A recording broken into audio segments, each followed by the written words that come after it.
On today's show, the champs are in danger of losing their playoff spot, the Nets are having their worst stretch of the season, and the former champs, the Raptors, are having their worst stretch of their season, which is really just their entire season.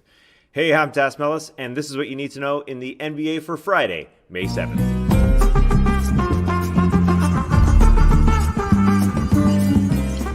What's up, everybody? Happy Friday. If I were to say the following statement before the 2020-2021 NBA season, you would probably think I'm a madman, but it's true. Your defending champion Los Angeles Lakers are very much in danger of headed to the play-in tournament, where they would have to win one of two games to advance to the opening round as visitors versus Phoenix or Utah. 6 games left. The Lakers currently don't have their starting super duper duper duper star in LeBron James, their starting point guard in Dennis Schroeder, and a solid bench piece in Talen Horton-Tucker. And their biggest game left is tonight in Portland, who they're tied with for 6th. It looked like they wouldn't have Anthony Davis for it either. He left the Lakers lost Thursday versus the Clippers when he said his back, quote, locked up pretty bad in the first half.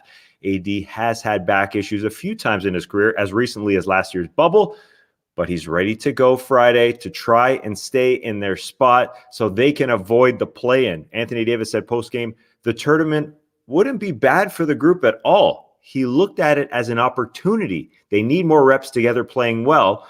Well, that was really what his point was, but ideally, he would like to avoid this scenario. Play-in starts in 11 or 12 days. They got to get it together. And it starts Friday in a game which is for the tiebreaker between LA and Portland when all is said and done. The Blazers just finished a long 6-game road trip, though. Sometimes when teams come back from long trips for their first game home, they're a little sluggish in that game.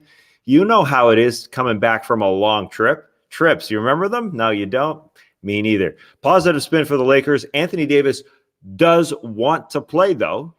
He doesn't want to rest and get fully healthy along with LeBron, who could miss the next 1, 2, or 3 games, or Schroeder, who needs another week. AD wants to get after it on Friday. If they do lose to Portland, the team they would be lined up to play in the first game of the play-in tournament is the Golden State Warriors. LeBron versus Steph Curry, the guy who just grabbed a stronger grip on the scoring title lead with a 34-point game Thursday versus OKC. The Warriors moved the ball beautifully around Steph. They notched 36 assists on 42 field goals, and they're home the rest of the way. They don't have to leave Chase Center until the play-in tourney, so they should be rested and spry and fresh. Or maybe you'd rather be the Brooklyn Nets, who are going through their toughest stretch of their season right now. They suffered their season-high 4th straight loss versus Dallas on Thursday, and they're losing grips on the 2 seed in the Eastern Conference. But they all took the position of, this is good for us. It's happening now. Adversity. I can see them on a motivational poster. Adversity. And there isn't a problem when James Harden comes back. I'm with these guys. This is good for them. James Harden also said yesterday the plan is to return for a game or 2 before the playoffs. There's been a lot on Kyrie Irving to play make and score and close recently, and Harden just makes that overload go away. Kyrie did have a season-high 45 versus Dallas that took advantage of turnovers and offensive rebounds like a team playing well tends to do.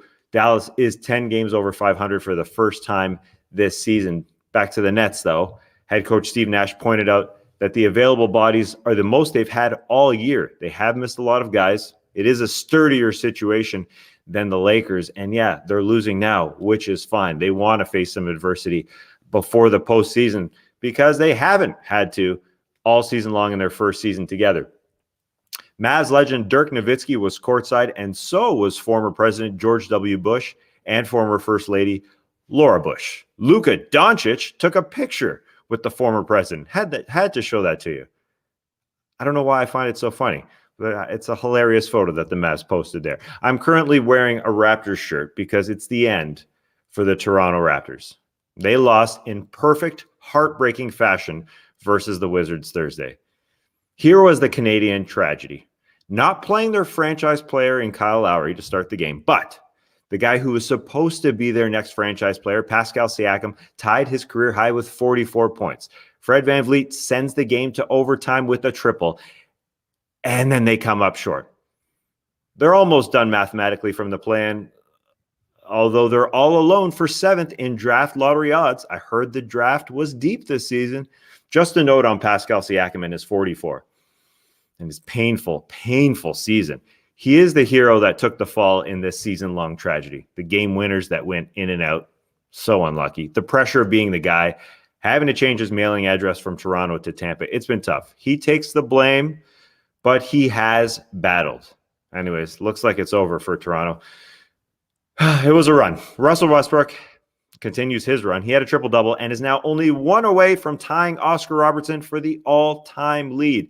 Raps appear done, and even though the Bulls got Zach LaVine back from an 11-game absence, I can't believe it's been that long. Looks like the Bulls are done too. LaVine had 13, and the guy he's going to want to get to know down the stretch here, Nikola Vucevic, had 29 and 14 in a win over Charlotte in what looked like a 90s throwback game.